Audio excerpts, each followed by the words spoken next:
Hi everyone. இன்னைக்கு நம்ம என்ன vlog பார்க்க போறோம்னா, சிவராத்திரி அன்னைக்கு நான் பார்த்த சிவன் கோயில் எல்லாம் உங்களுக்கு காட்ட போறேன். அதுதான் இன்னைக்கான vlog. இன்னைக்கு நம்ம ஃபர்ஸ்ட் பார்க்குற கோயில் என்னன்னா திருமூலநாதர் கோவில். வாங்க இப்ப நம்ம உள்ள போய் பார்ப்போம்.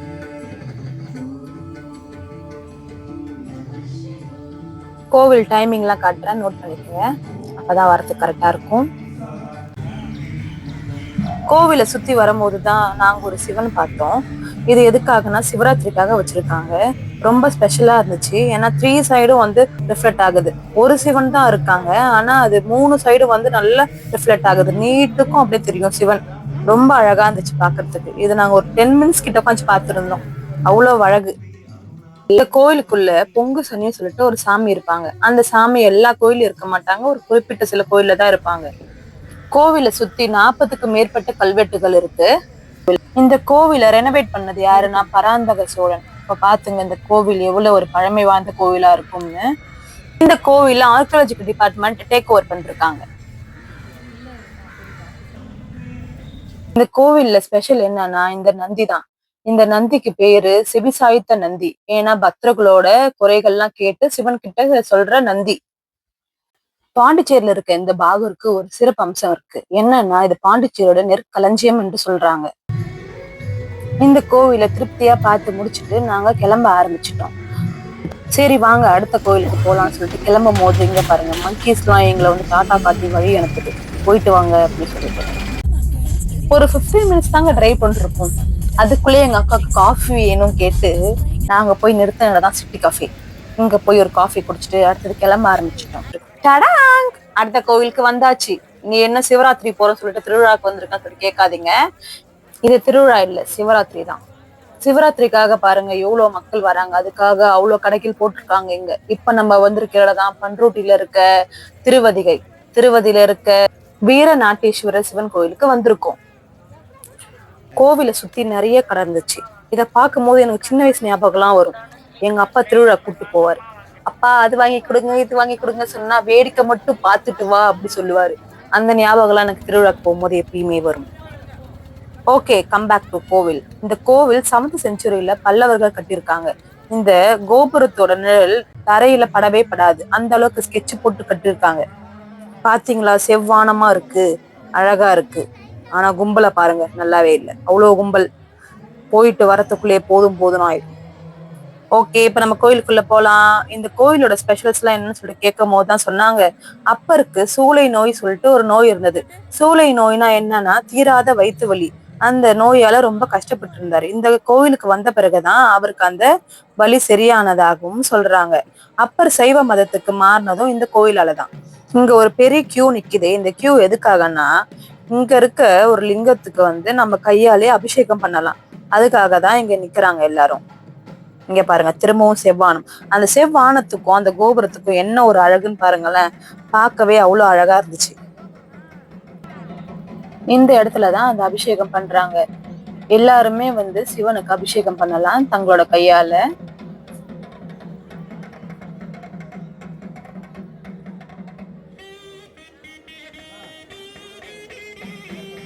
நைன்த் செஞ்சுரி அப்பெல்லாம் புத்திசம் ரொம்ப ஃபேமஸா ஸ்ப்ரெட் ஆயிருந்துச்சு. அப்போ ஸ்டாண்டிங் புத்தா வச்சிருந்தாங்க. இப்போ அதை ரீப்ளேஸ் பண்ணிட்டு சிட்டிங் புத்தா வச்சிருக்காங்க. அந்த ஸ்டாண்டிங் புத்தா சென்னை மியூசியம்ல இருக்கு. ஏன்னா அது ரொம்ப ஃபேமஸ்ன்றதுனால. இப்ப நீங்க பாக்குறதுதான் இந்த கோவிலோட கருவறை விமானம். இந்த கோபுரத்தை ஒரு ரிப்ளிகாவா எடுத்துதான் ராஜராஜ சோழன் தஞ்சையில பெரிய கோயில கட்டிருக்காங்க. இந்த கருவறை விமானம் எப்படி இருக்குன்னா ஒரு தேர் போல காட்சி அளிக்குது. அடுத்தது பாருங்க, சிவனை வந்து அரிசியாலே வரைஞ்சிருக்காங்க. திருநீல கண்டன் அப்படி போட்டிருக்காங்க.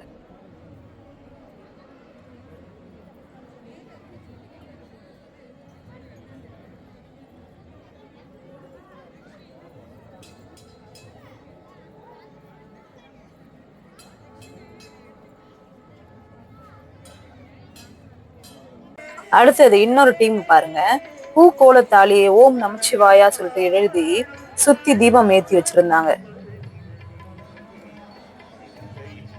என்ன அங்க பாட்டு சத்தம் கேக்குதுன்னு போய் பார்த்தா எல்லாரும் பரதநாட்டியம் மாத்திட்டு இருந்தாங்க.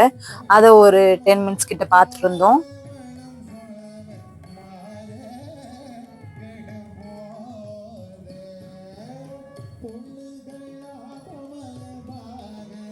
இந்த கோவில முடிச்சு அடுத்த கோயிலுக்கும் வந்தாச்சு. அந்த கோயிலுக்கு பக்கத்துலயே ஒரு சிவன் கோயில் இருந்துச்சு. அங்கேயும் போய் சாமி கும்பிட்டு வந்தாச்சு.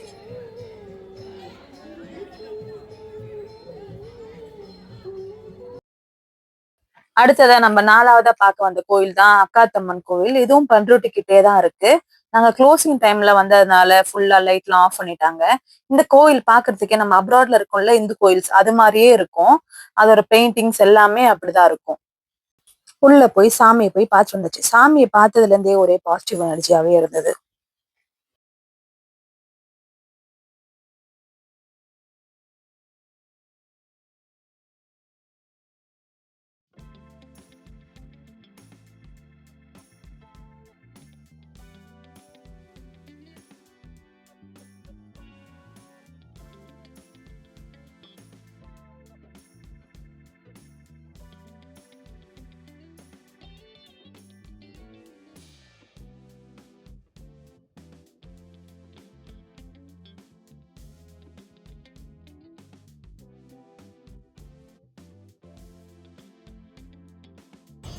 அடுத்ததா பக்கத்துல இருக்க பூலோகநாதர் சிவன் கோயிலுக்கு வந்திருக்கோம். அங்கேயும் நல்ல கூட்டம், ஜேன்னு கூட்டம் இருந்துச்சு. உள்ள போயிட்டு இருக்கோம். உள்ள போகும் போதே நல்ல ஒரு சாங் கேட்டுச்சு. என்னடான்னு பார்த்தா அங்கேயும் பரதநாட்டியம் ஆடிருந்தாங்க. அதையும் ஒரு 10 மினிட்ஸ் பார்த்துட்டு சாமியெல்லாம் பார்த்துட்டு நாங்க அங்க இருந்து கிளம்ப ஆரம்பிச்சிட்டோம். என்னதான் ஜென்ரேஷன் மாறினாலும் ஏஐ எல்லாம் வந்தாலும் ஆனா மக்களுக்கு பாருங்க சாமி மேல உள்ள பக்தி இன்னும் குறையவே இல்லை. சிவராத்திரி அன்னைக்கு அவ்வளவு கும்பல் இருந்துச்சு, நிக்கவே இடம் இல்லை.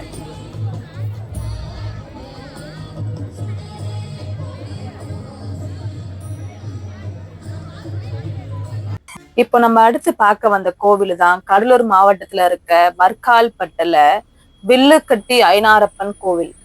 இந்த கோவில் வடக்கு நோக்கி தான் இருக்கும். தமிழ்நாட்டுல இருக்க ஐயனார் கோவிலே வடக்கு நோக்கி இருக்கிற கோவிலே இதுதான். அதுதான் இந்த கோவிலோட ஸ்பெஷலே.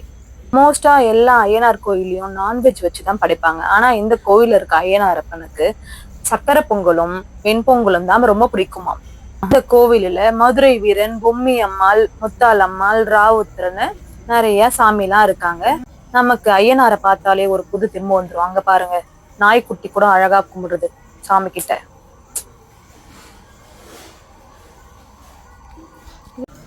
நேற்று கடனுக்காக இங்க குதிரை சிலை மட்டும் தான் வைப்பாங்களாம். ஏனை நாய் எல்லாம் வைக்க மாட்டாங்களாம். வெறும் குதிரை பொம்மை மட்டும் தான் இங்க வைப்பாங்களாம். இப்போ நம்ம பார்க்க போறவர் தான் மூலவர் வில்லுக்கட்டி ஐயனாரப்பன், பொற்கலை அம்மாள், பூரணி அம்மாள். இங்க மூலவர் ஓபன் ஸ்பேஸ்ல தான் இருப்பாரு.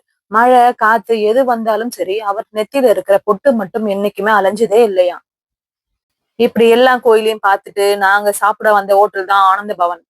அங்கேயும் க்ளோசிங் டைம், சீக்கிரம் வாங்க சொல்லிட்டு செக்யூரிட்டி சொல்ல குடுகுடுன்னு போய் காரை பார்க் பண்ணிட்டு உள்ள போயிட்டோம். போய் நாங்க என்ன ஆர்டர் பண்ணுவோம், தோசையை தான் ஆர்டர் பண்ணுவோம். அதே தோசை. ஆனா இங்க என்ன வித்தியாசம்னா நிறைய பொடி பொடி வச்சிருந்தாங்க. என்ன பொடி பொடின்னு பார்த்தா எள்ளு பொடி, பூண்டு பொடி, சாதா பொடி. இதுக்காக நான் 2 தோசை வாங்கி சாப்பிட்டேன். சங்கர் ஒரு தோசை, 2 பரோட்டா. அங்க பாருங்க, இதுதான் எள்ளு பொடி, அது பூண்டு பொடி, இது நார்மல் பொடி. ஆனா எள்ளு பொடி செம்ம டேஸ்ட். அதுக்காக நான் 2 தோசை சாப்பிட்டேன் பாத்துங்க.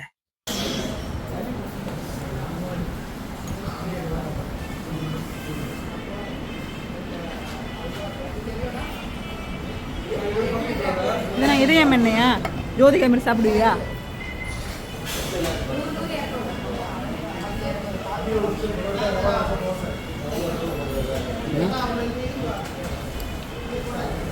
தோசை பரோட்டா எல்லாம் சாப்பிட்டு முடிச்சுட்டு எள்ளு பொடியை பார்சல் வாங்கிட்டு நாங்க வீட்டுக்கு கிளம்பிட்டோம். பாய்.